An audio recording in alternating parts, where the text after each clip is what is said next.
के आए हैं, शराब मन में चलेगा। लेकिन उसी परिवार का यदि एक भी बेटा पंडित हो जाए तो जब वो सुबह सुबह उठेगा और सुबह अपने बिस्तर से उठते ही और उसके मुख से पहला शब्द निकलेगा कि कराग्रे वसते लक्ष्मी कर मध्य सरस्वती कर मूले स्थितो ब्रह्मा प्रभाते कर दर्शनम। उस बालक के मुख से जब ये श्लोक निकलेगा ना तो घर वाले भी सोचेंगे और घर वालों के कानों में जब ये श्लोक पड़ेगा तो कल्याण करेगा। क्योंकि राम जी का नाम तो ऐसा है कि भाव तो भाव अनख्यालत नाम जपत मंगल प्रभु का तो नाम यदि टेढ़ा से लिया जाए या सीधा लिया जाए, भाव से लिया जाए या अभाव से लिया जाए, वो तो फायदा करेगा, वो तो मंगल करेगा, अमंगल नहीं कर सकता। ध्रुव जी निकल पड़े हैं तप के लिए। रास्ते में नारद जी ने सोचा कि ये छोटा सा बालक है, ये तप के लिए जा रहा है, लाओ मैं परीक्षा लेता हूँ। नारद जी पहुंच गए महाराज ध्रुव के पास और इधर राजा को पता चला कि मेरा बालक तप के लिए जा रहा। तो राजा ने सूचना भिजवाई कि जाओ ध्रुव से कह दो कि लौट आवे और मैं उन्हें अपना बेटा स्वीकार करने के लिए तैयार हूँ। तो ध्रुव जी ने कहा अब नहीं लौटेंगे। तो राजा ने फिर संदेशा भिजवाया कि जाओ कह दो कि लौट आए, मैं उन्हें 5 गांव देने को तैयार हूँ। ध्रुव जी ने कहा नहीं लौटेंगे। तो राजा ने फिर से संदेशा भिजवाया। राजा ने कहा जाओ कह दो कि लौट आए, आधा राज्य देने को तैयार हूँ। ध्रुव जी ने कहा नहीं लौटेंगे। तो फिर चौथा संदेशा गया कि जाओ कह दो कि लौट आए, मैं पूरा राज्य देने को तैयार हूँ। तो ध्रुव जी हंसने लगे। ध्रुव जी ने कहा पूरा राज्य देने को तैयार है? सैनिक ने कहा हाँ। तो ध्रुव जी ने कहा अरे प्यारे आप तो समझो कि अभी मैं घर से निकला नहीं कि जो मुझे पुत्र नहीं मानते थे वो भी पूरा राज्य देने लगे, और जिस दिन मैं भगवान को प्राप्त कर लूंगा उस दिन मुझे क्या मिल जाएगा, इसलिए अब नहीं लौटूंगा। नारद जी मिले। नारद जी ने कहा कौन हो? तो तोतली भाषा में ध्रुव जी कहते नारद जी आप कौन है? नारद जी से ध्रुव जी पूछते कि आप कौन है? नारद जी ने कहा मैं नारद हूँ। और जैसे ध्रुव जी ने सुना कि आप नारद हैं, दौड़कर चरणों में लौट गए, रोने लगे। नारद जी अब मुझे पता चल गया कि मुझे भगवान मिल जाएंगे। नारद जी ने कहा क्यों? क्योंकि नारद जी मेरी मैया कहती है कि जिसे जीवन में नारद मिल जाए उसे फिर परमात्मा जरूर मिल जाते हैं, जरूर मिल जाते हैं। तो नारद जी ने कहा कहाँ जा रहे हो? तो ध्रुव ने कहा मैं जा रहा हूँ तपस्या करने। तो नारद जी ने कहा सुनो, अरे जंगल में रहते हैं शेर और तुम जा रहे हो तपस्या करने, वो भी नाश्ता कर लेंगे, या तो लौट जाओ। नारद जी देख रहे हैं कि कच्चा भगत है कि पक्का भगत है। तो ध्रुव जी चरणों में लौट गए और ध्रुव जी कहते हैं कि हे नारद जी मैंने तो सुना था कि जिसे नारद मिल जाते हैं उसे भगवान मिल जाते हैं, तो आप कौन से नारद हो जो मुझे भगवान से मिला नहीं रहे हो, बल्कि आप तो ये कह रहे हो कि लौट जाओ? इसका मतलब आप नारद नहीं हो।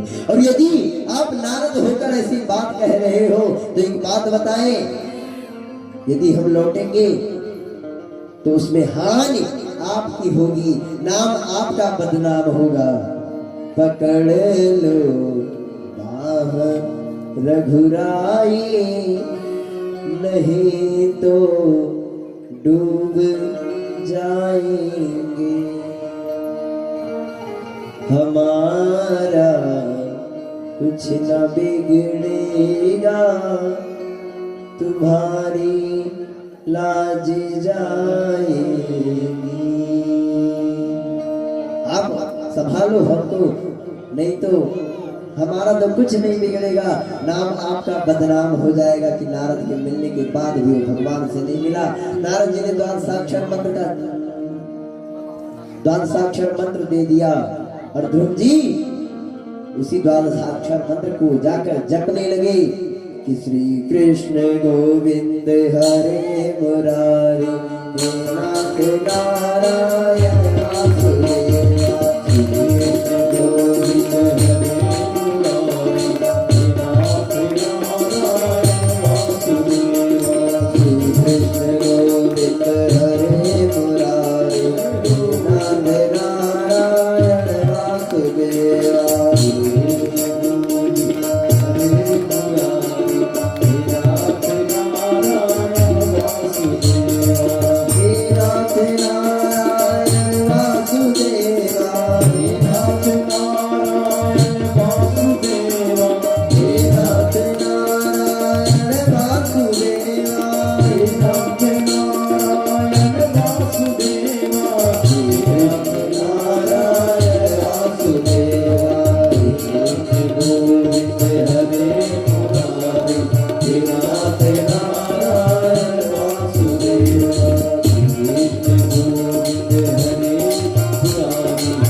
मंत्रों का जाप करने लगे, तप करने लगे।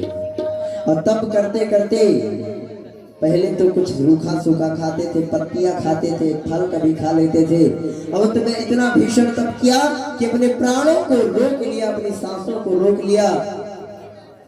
चारों तरफ सबकी सांस रुक गई, सब दौड़ने लगे कि प्रभु कुछ करिए, हम सांस नहीं ले पा रहे। तो मेरे नारायण कहते हैं कि आप लोग सांस इसलिए नहीं ले पा रहे हैं क्योंकि मेरे एक भक्त ने सबकी सांसों को बंद कर दिया है। और अब तक तो मैं सभी को दर्शन देने जाता था, लेकिन आज मैं दर्शन करने जाऊंगा। और मेरे प्रभु आए हैं ध्रुव जी के सामने, और ध्रुव जी के सामने जब पहुंचे हैं तो ध्रुव जी आंखें नहीं खोल रहे। तो प्रभु ने सोचा क्या कारण हो सकता है कि आंखें नहीं खोल रहा। तो देखते हैं कि इसके हृदय में एक झांकी चल रही है और उसी झांकी को ये देख रहा है, इसलिए आंखें नहीं खोला। तो भगवान अपनी झांकी को खींच लिए और तब ध्रुव जी ने छटपटा के अपनी आंखें खोल दिए तो सामने उसी झांकी को देखे और स्तुति करने लगे। भगवान ने अपने कपोलों से ध्रुव जी के कपोलों में अपने शंख को स्पर्श कराया और ध्रुव जी उच्चारण करने लगे, स्तुति करने लगे कि लाली मेरे मातु की और जित देखूं पितलाए, और लाली देखन मैं गयो और मैं भी हो गयो लाल। जो जानई सो देह जनाई, जानत तुम्हारी हो जाई। ध्रुव जी तो भगवान को सामने देखते हैं, उस स्वरूप को देखते हैं तो ध्रुव जी तो नाचने लगे हो, उठा दिए अपने दोनों हाथों को और ध्रुव जी नाच रहे हैं भगवान को देखकर, उस स्वरूप को देखकर, लीलाधर को देख।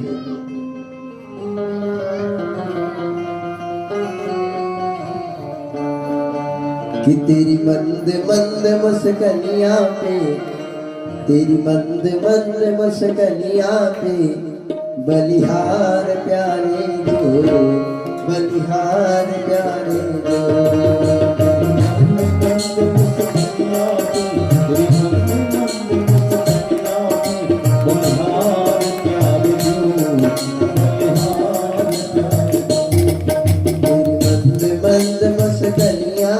तेरी बंद बंद मुस्कनिया पे बलिहार प्यारे जो, बलिहार प्यारे जो।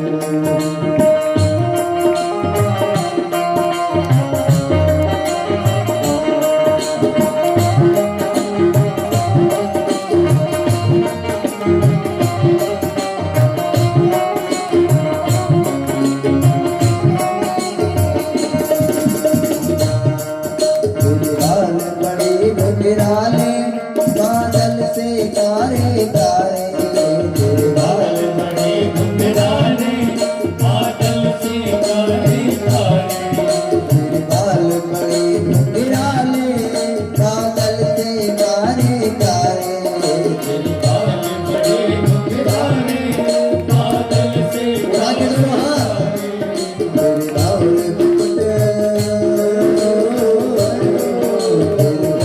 मुकुट लटकनिया बलिहार जाने दो बलिहार जाने दो बलिहार जाने दो बलिहार जाने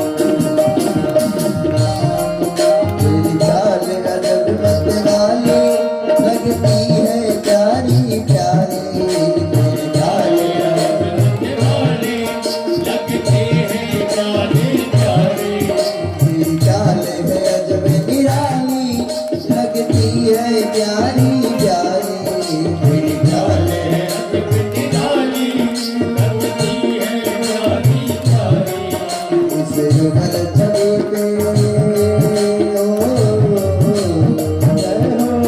मेरी घायल के जनकार पे बलिहार प्यारे बलिहार प्यारे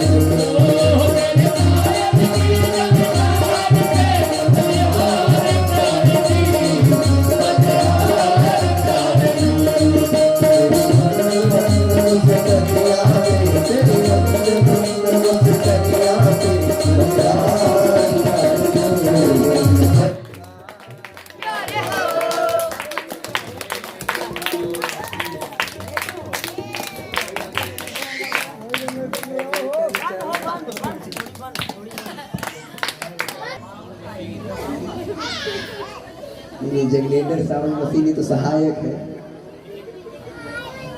यदि कथा में बालक भी अधिक आ जाए तो ये चंचलता मचाते रहेंगे, कूदते रहेंगे, तो भी कथा नहीं हो पाती।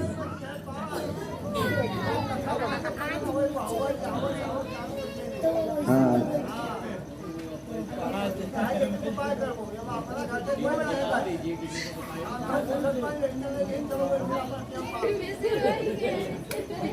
बोली वृंदावन वाक्य बिहारी लाल की जय। और ध्रुव जी भगवान की झांकी को देखे, भगवान ने कहा कुछ मांग लो। ध्रुव जी ने कहा कुछ नहीं मांगेंगे, तो भगवान ने कहा जाओ 32,000 वर्षों तक का राज्य दे दिया। जो मेरे प्रभु से कुछ नहीं मांगता ना, उसको मेरे प्रभु बहुत देते हैं। अच्छा, हम और आप यदि मांगेंगे तो क्या मांगेंगे? जो देखे होंगे, जिसके बारे में जानते होंगे, वही तो मांगेंगे। लेकिन मेरे प्रभु तो सब कुछ जानते हैं, तो जब वो देंगे तो वो तो इतना दे देंगे कि जितना हम संभाल भी नहीं पाएंगे। बोलो राधे राधे, थोड़ा जोर से बोलिए राधे राधे। एक बात बताएं, आज होली थी और आप लोग खूब गुजिया खाए हैं, थोड़ा तो दम दिखाइए। बोलो राधे राधे। खाए हैं लेकिन शायद घर में मिला नहीं कुछ लोगों को, कोई बात नहीं। अब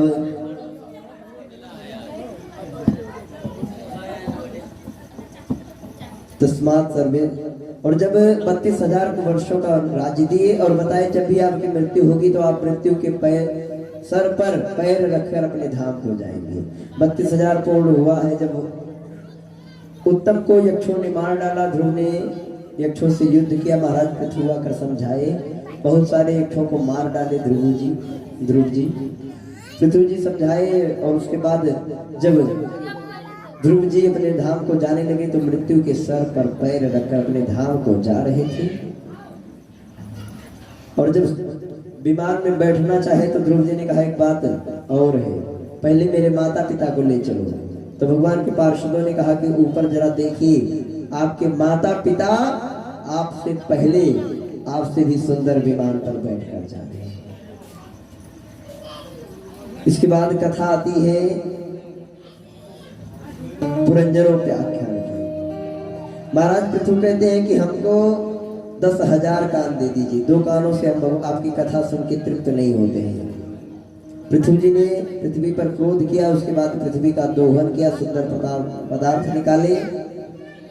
और महात्मा पृथु के पुत्र का नाम है अंतर्ध्यान, और अंतर्ध्यान के बेटा हुए हविर्धान, और हविर्धान के पुत्र हुए प्राचीन वरही। भागवत का एक सुंदर प्रसंग है, ध्यान दें। प्राचीन वरही का पुरंजरों का आख्यान नाम का एक सुंदर प्रसंग है और बहुत ज्ञान का प्रसंग है। और मैं बहुत संक्षेप में आप लोगों को सुनाऊंगा, क्योंकि मेरा विचार है कि अधिकतर लोग इस कथा को नहीं सुनाते हैं। और मेरा ये भी संकेत है, अंदाजा है कि आप लोगों में से शायद 2-4 लोग ही हों जिनको ये समझ में आएगा। तो जिनको समझ में आए उनके ऊपर तो ठाकुर जी की कृपा थी। देखिए पुरंजरों का आख्यान का अर्थ क्या है। ये प्राचीन वरही ने अपने जीवन में बहुत से यज्ञ किए, लेकिन यज्ञ में एक त्रुटि हो गई। यज्ञ तो इतना किया कि कुछ से पृथ्वी को पाट दिया, इतना यज्ञ किए। लेकिन यज्ञ में गलती क्या किए कि यज्ञ में ये घोड़े का और बकरे का बलि चढ़ा देते थे। घोड़े बकरे को भी यज्ञ कर देते थे। सज्जनों, चाहे यज्ञ के बहाने जीव की हत्या करिए और चाहे खाने के बहाने जीव की हत्या करिए, पाप उतना ही लगेगा। आप किसी को मार कर, किसी को सता कर, और चाहे जितना भी पूजा पाठ करें उसका फल आपको नहीं मिलेगा। एक बार महर्षि वेदव्यास के पास लोगों की भीड़ लग गई कि मुक्ति कैसे हो। तो व्यास जी ने कहा धर्म को पकड़िए और आप वो काम दूसरे के साथ ना करिए जो कोई काम आपके साथ करे तो आपको बुरा लगे। जैसे आपके साथ कोई काम हुआ, वो आपको बुरा लगा तो सोच लीजिए ये काम हमको किसी और के साथ नहीं करना, क्योंकि यदि हमको बुरा लगा है तो उसको भी बुरा लगेगा। ये भी एक धर्म है। तो ये तो घोड़े बकरे की बलि चढ़ाते थे। नारद जी आए, नारद जी ने इनको बताया। और जब नारद जी इनके यज्ञशाला में गए तो नारद जी तो तपस्वी थे, सिद्ध संत थे। नारद जी ने देख लिया कि राजा ने कितना पाप किया है। तो नारद जी ने कहा एक बात बताएं राजन, यद्यपि तो आपने बहुत सारे यज्ञ किए हैं लेकिन आपको फल नहीं मिलेगा। और एक बात बताएं, जरा ऊपर की दृष्टि डालो। और जब प्राचीन वरही ने ऊपर की दृष्टि की, ऊपर देखा तो क्या देखते हैं कि जितने घोड़े और बकरे को इन्होंने बलि किया था, जितने घोड़े बकरे को यज्ञ में आहुति दिया था, वो सब घोड़े बकरे मुंह खोलकर इनको देख रहे थे, खाने के लिए मानो दौड़ रहे हैं। और जब आज इस स्थिति को देखे तो इनकी आंखें खुल गई। रोने लगा प्राचीन वरही कि मुझसे तो बहुत बड़ा अपराध हो गया। देखिए पशुओं का आलभेद यज्ञ में करना चाहिए। आलभेद का विधान है कि पशु का आलभेद करना चाहिए, लेकिन आलभेद का अर्थ उनको मारना नहीं होता बल्कि उनको छूना होता है। तो इसने तो मारा था। तो नारद जी ने कहा कि हमारा वेद बड़ा परोक्षवादी है और कभी कभी बातों के कई अर्थ होते हैं। जैसे एक मंत्री थे एक राजा के यहाँ, तो मंत्री जी से हिसाब किताब में कुछ गड़बड़ी हो गई तो राजा ने उनको मृत्यु दंड दे दिया।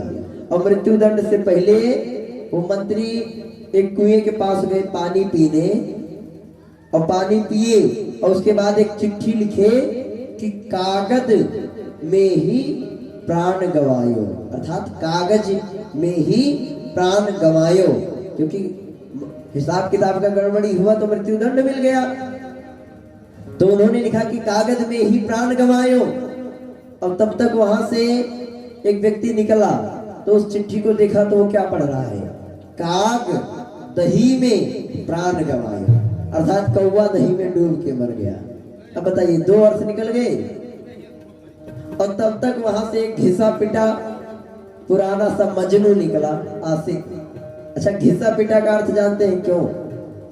अपनी प्रेमिका से मिलने के लिए मानो गया हो, मोहल्ले वालों ने घेर के पीटा हो, इसीलिए घिसा पिटा। अब वो जब मोहल्ले वालों द्वारा वो पीटा गया, प्रेमी उधर से निकला तो वो इस चिट्ठी को में क्या पढ़ रहा है, एक ने पढ़ा कि एक ने लिखा कि कागज में ही प्राण गवायो, और दूसरा पढ़ रहा है कि काग दही में प्राण गवायो। और ये घिसा पिटा आदमी क्या पढ़ रहा है कि काग गदही में प्राण गवायो। अब बताइए, एक ही शब्द के कितने अर्थ निकल गए। अब यहाँ नारद जी बताते हैं, पुरंजनों का आख्यान का व्याख्यान करते हैं। कैसे? एक गांव में दो मित्र रहते, जो किसी के द्वारा जाना नहीं जा सकता उसे अविज्ञात कहते हैं। एक पुरंजन और दूसरा अविज्ञात। ये अविज्ञात और पुरंजन नाम के दो मित्र थे। एक बार पुरंजन जीव ने, अच्छा ये पुरंजन कौन है जानते हैं? जीव है और माया। तो ये पुरंजन जीव ने एक बार अपने अविज्ञात को, अविज्ञात जो इनका मित्र था, मित्र को साथ में लिया और किसी सुंदर नगर की तलाश में निकला, लेकिन कोई नगर इसे पसंद नहीं आया। अब एक बात बताएं, हम अपने मोह रूपी मित्र को लेकर सुंदर नगर को देखने के लिए जाते हैं, अर्थात सुंदर दृश्यों को देखना चाहते हैं, लेकिन कोई दृश्य हमको पसंद नहीं आता। समझिएगा बहुत ध्यान से। अब जब ये सुंदर नगर देखने के लिए गया अपने मित्र को लेके, तो कोई पसंद नहीं आया नगर इसको। तो हुआ क्या, दक्षिण की दिशा में 9 दरवाजे वाले एक नगर को देखा। अब बताइए, 9 दरवाजा वाला नगर कौन है?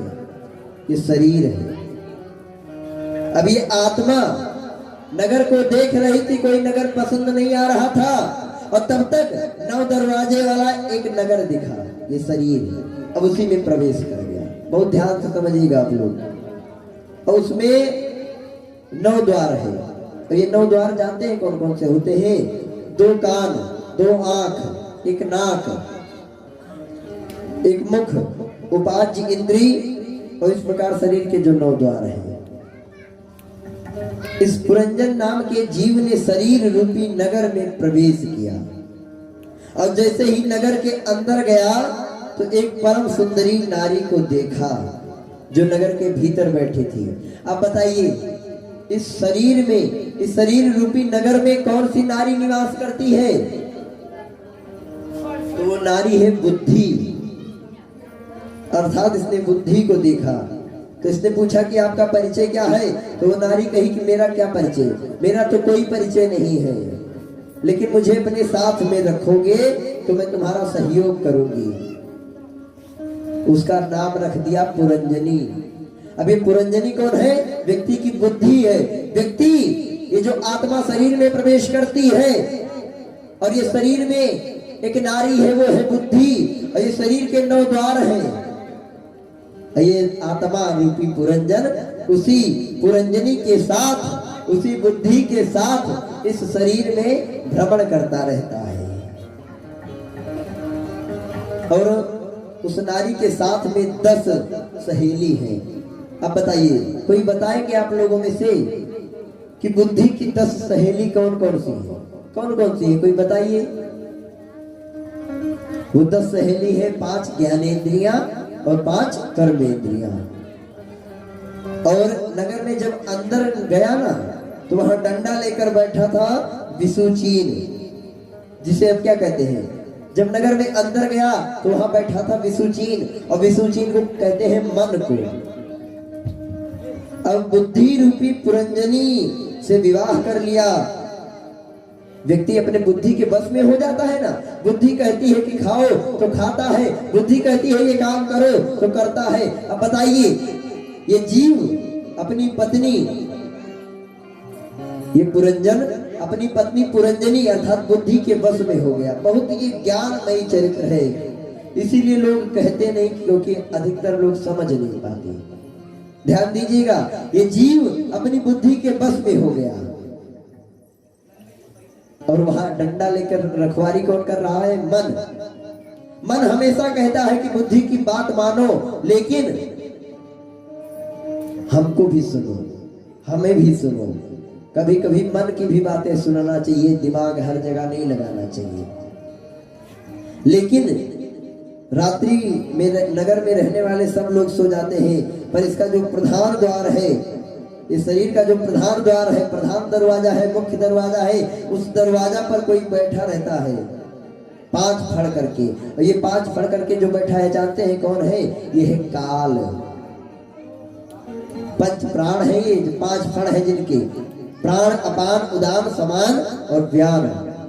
और रात्रि में जब हम सो जाते हैं, इंद्रियां भी सो जाती हैं, लेकिन ये प्राणी, ये प्राण, ये 5 प्राण कभी सोते नहीं है, 1 मिनट भी ये सोते नहीं है। और नगर के सामने एक राजा रहता है जिसका नाम है चंडवेग,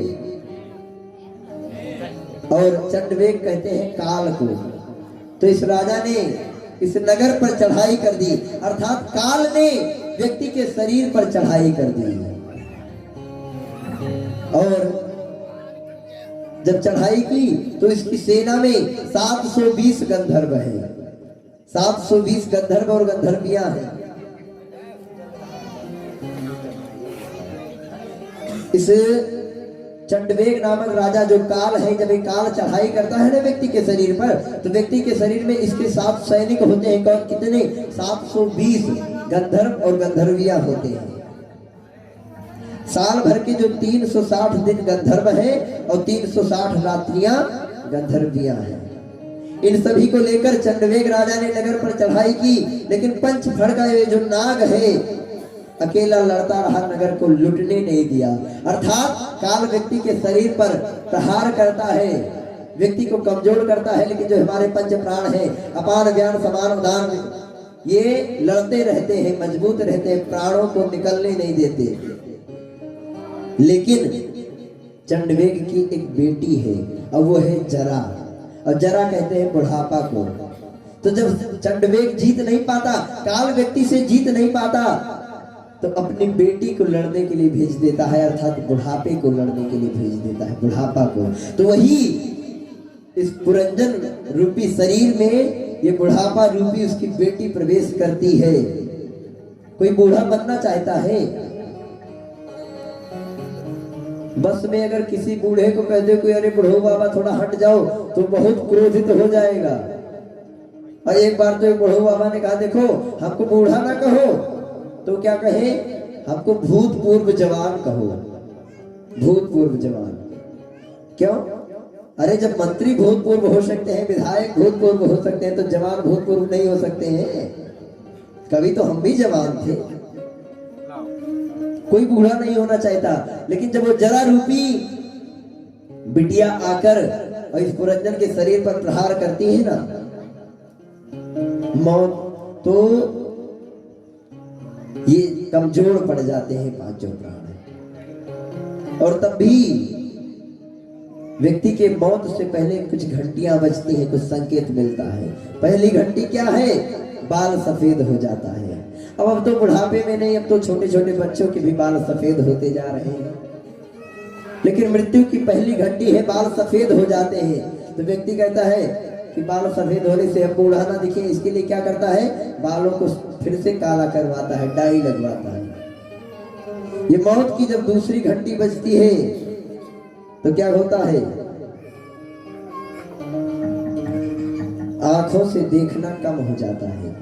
तो व्यक्ति कहता है अब भी बूढ़ा नहीं दिखेंगे, क्या करता है? आंखों में दूसरा फिट करवा लेते हैं, अपना आंख खुलवा लेते हैं। और पहले तो ऑपरेशन चश्मा लगाना पड़ता था, तो आंखों में ही सेट कर देते हैं, वो भी काम खत्म।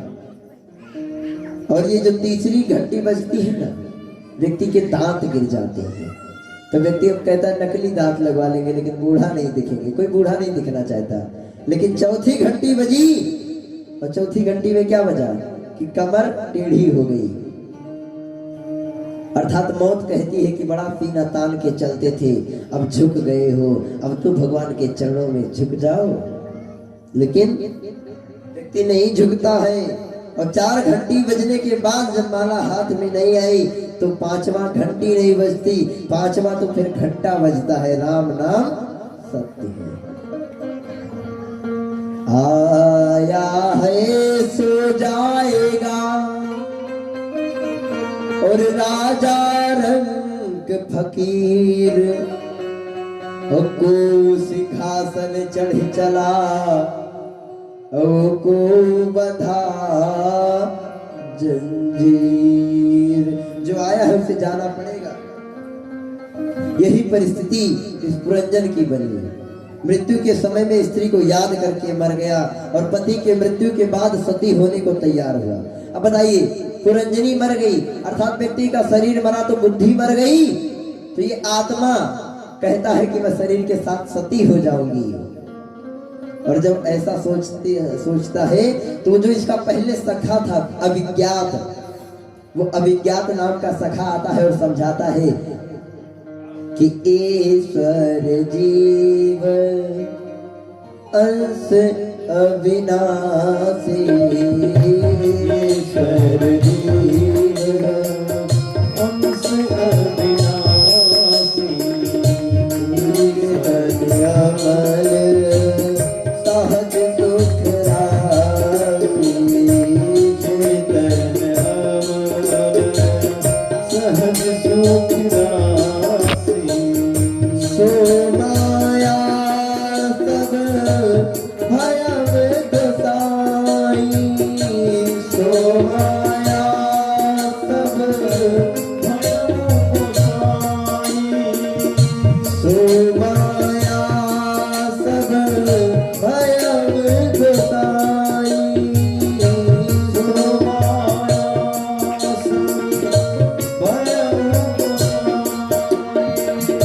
बंधव कीट मरे कट की नाई, बंधव कीट मरे कट की नाई,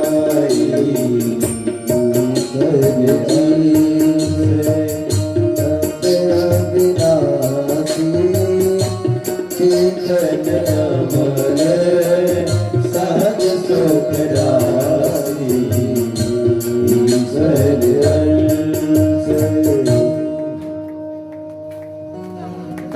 बंधेव कीट मरकट की नाई। कोई भी हो, सबको चलाने वाले तो परमात्मा है। सो माया सब भयो गोसाई, और बंधेव कीट मरकट की नाई। इसलिए भजन करिए, और बाकी तो मेरे प्रभु का जब इच्छा होगा तब आपकी मति ऐसे फेर देंगे ना कि आप तो माया में उलझ जाएंगे। कि जिनको जलवा दिया उनको जलवा दिया,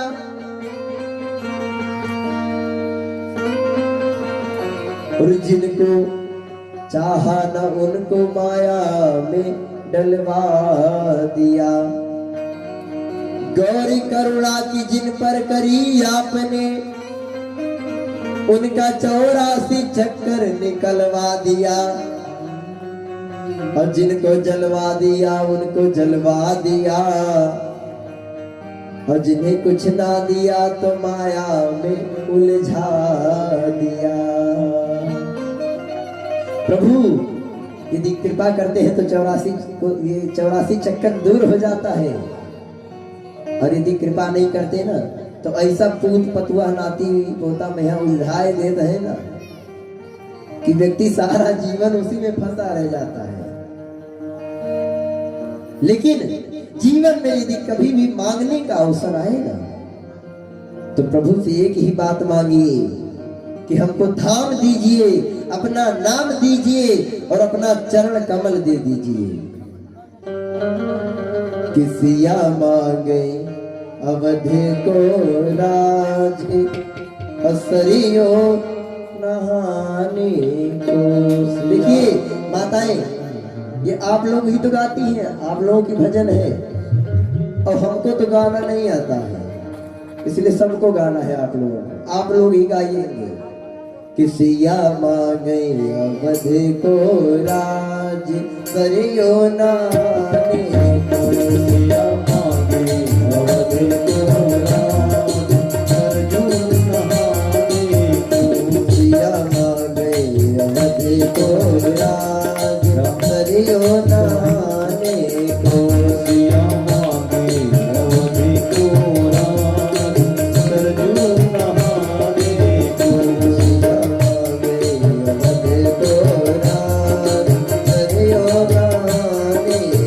किसिया मांगे अवधि को राज, सरजू नहाने को।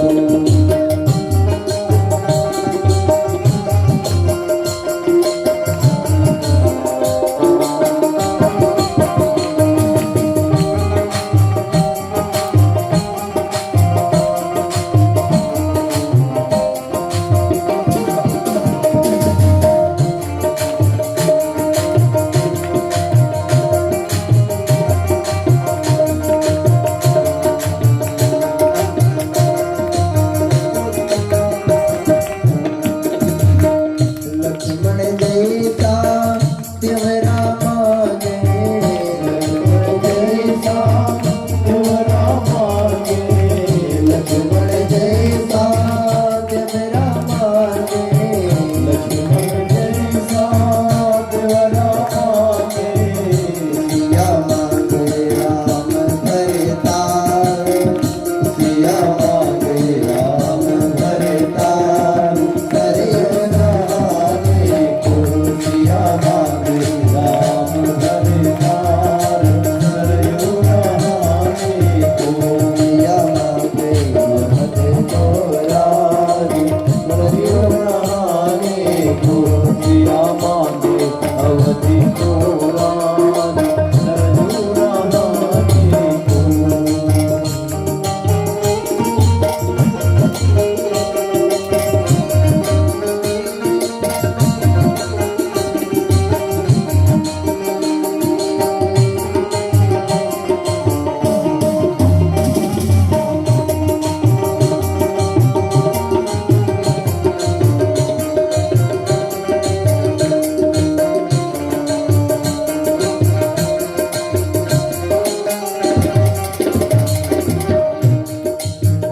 दशरथ जैसा ससुर मांगे, दशरथ